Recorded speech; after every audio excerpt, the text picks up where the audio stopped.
सहेलियां कहने लगी हलीमा रुक रुक के तेरा इंतजार करना पड़ता है, इधर पानी खत्म होने वाला है, अगर तू साथ नहीं चल सकती तो हमें जाने दे वरना हम प्यासे रह जाएंगे। हजरत हलीमा ने इजाजत दे दी, लेकिन आंख में आंसू आए, आसमान की तरफ मुंह उठा के कहने लगी अल्लाह जो गरीब होते उनके नसीब भी गरीब होते, कम से कम गरीबों के नसीब अच्छे कर दे। इतना रो के कहा अल्लाह अकबर। फिर रब ने हिम्मत बख्शी, सवारी पर बैठी मक्का शरीफ की तरफ आई। जब ये कहीं और बच्चे लेके जा रही थी और उस वक्त रात का आधा हिस्सा गुजर चुका था। दस्तूर ये था जब कोई भी दाया बच्चा लेने जाती हरम शरीफ के दरवाजे पर बैठ जाती। हारी साथ में थे, आपका बच्चा साथ में था। कहने लगे हलीमा आधी रात को हम लोग पहुंचे, अब जाए तो जाए कहाँ, चलो यहीं बैठ के रात गुजारते। हरम शरीफ के दरवाजे पर बैठे हजरत हलीमा सादिया के दिल में कुछ आया, अचानक उठी और खिलाफ काबा पकड़ा जाकर रोने लग गई। कहती मेरे मालिक मैं ये नहीं कहती मुझे करोड़ों की दौलत दे, मैं ये नहीं कहती मुझे सरदारी दे, मैं ये नहीं मांगती मुझे बादशाहत दे, मेरे मालिक मैं इतनी दूर से चल करके आई हूँ, कम से कम इतना करम फरमा देना कि मुझे कोई ऐसा बच्चा दे दे, एक ऐसा जरिया दे दे जो मेरे घर की रोजी का सबब बन जाए, मुझे ऐसा सहारा दे दे जो मेरे बच्चों की भूख दूर करने का जरिया बन जाए। अल्लाह पर कहती मैं रो रही थी, कोई न थी आपकी रात में कोई लेने नहीं आता था, लेकिन आज खिलाफ मामूल कोई दरवाजे पे आया, आने के बाद उसने आवाज की कोई आया है।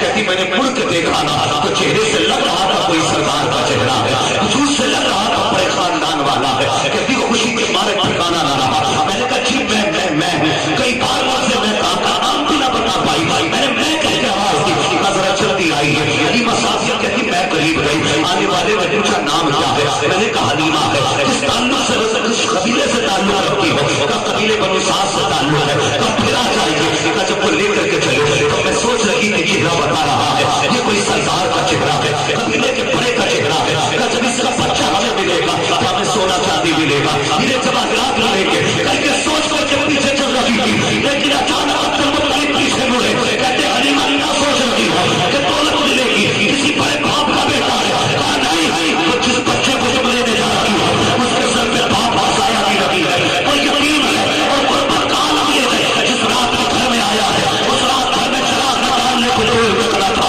अल्लाह पर हलीमा सादिया कहती है मेरी हजरतों का जनाजा निकल गया, अरमानों का कलम खुल गया, मैंने तबे पैर चलना शुरू किया। जैसे दरवाजे पे पहुंची हूँ अभी दरवाजा खटखटाया गया था, अंदर से सैयदानिया की आवाज आती है हलीमा इंतजार किसका है, अंदर आ जाइए।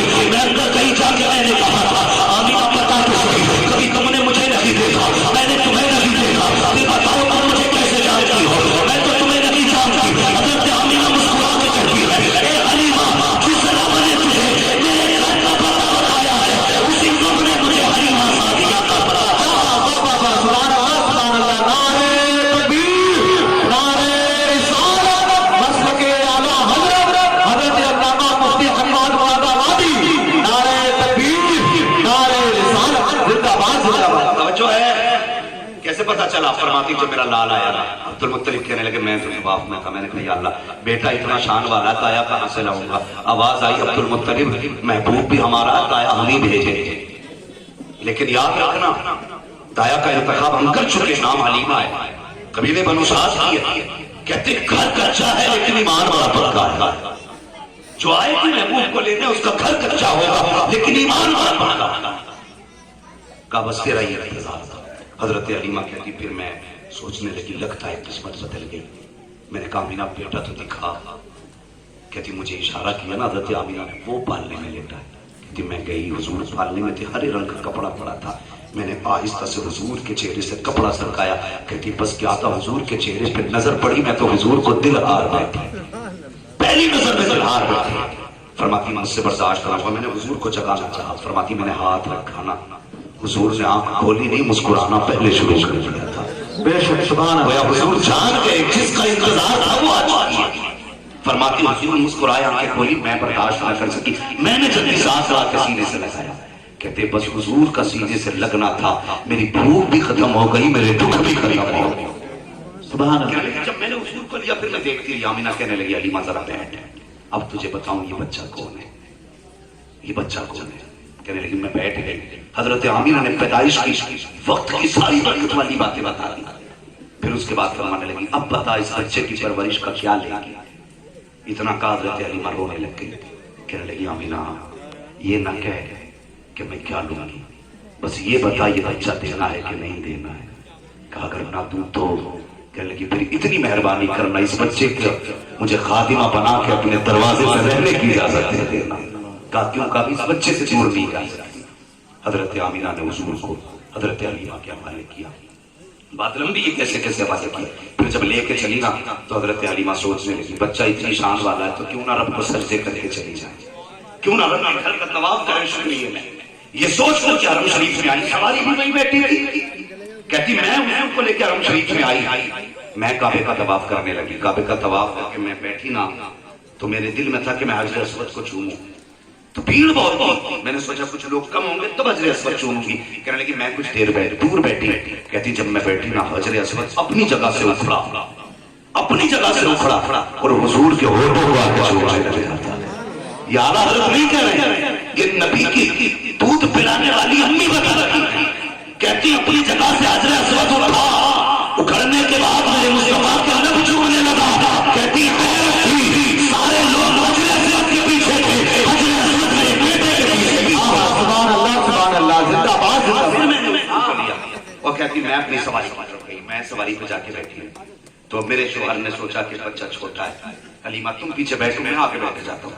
حارث آگے بیٹھے اپنے بیٹے کو لے کے، حلیمہ پیچھے بیٹھے حضور کو لے کے، لیکن سواری جب نہ اٹھی نا حارث نے مارنا شروع کر دیا۔ ادھر پوتا جا رہا تھا تو پھر مطلب بھی آ گیا، کہنے لگے حارث سواری کیوں مار رہے ہو؟ کہ اٹھ نہیں رہی ہے۔ فرمانے لگے کہ ایسے نہیں اٹھے گی، تو وہ کہنے لگے جناب میری اٹھنی ہے، مجھے پتا کیسے اٹھے گی۔ آپ فرمانے لگے اٹھنی تیری ہے تجھے پتا ہے، لیکن یہ جو حلیمہ کی گود میں ہے نا میرا پوتا ہے، یہ مجھے ہی پتا ہے۔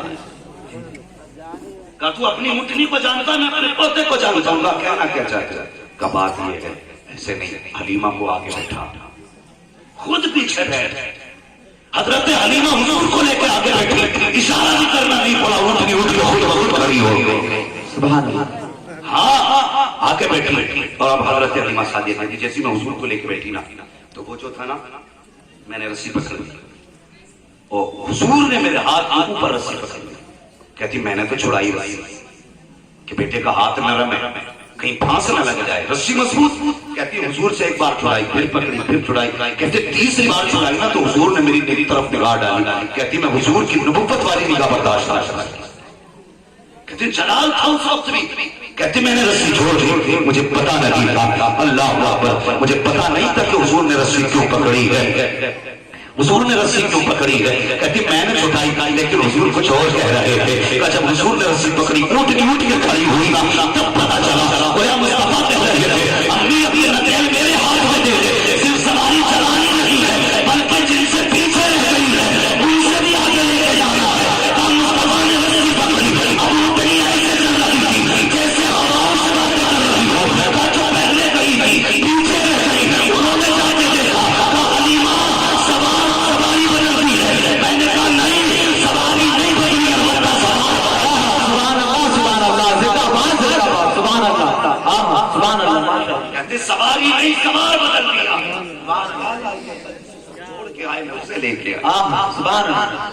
ہاں بات لمبی ہوگی۔ حضرت حلیمہ سعدیہ حضور کو گھر لے آئے، جب گھر لے آئی اور ایک بات اور بتا دوں، کچھ لوگوں کو ہرے جھنڈے سے پیٹ میں درد ہوتا ہے، کس چیز سے؟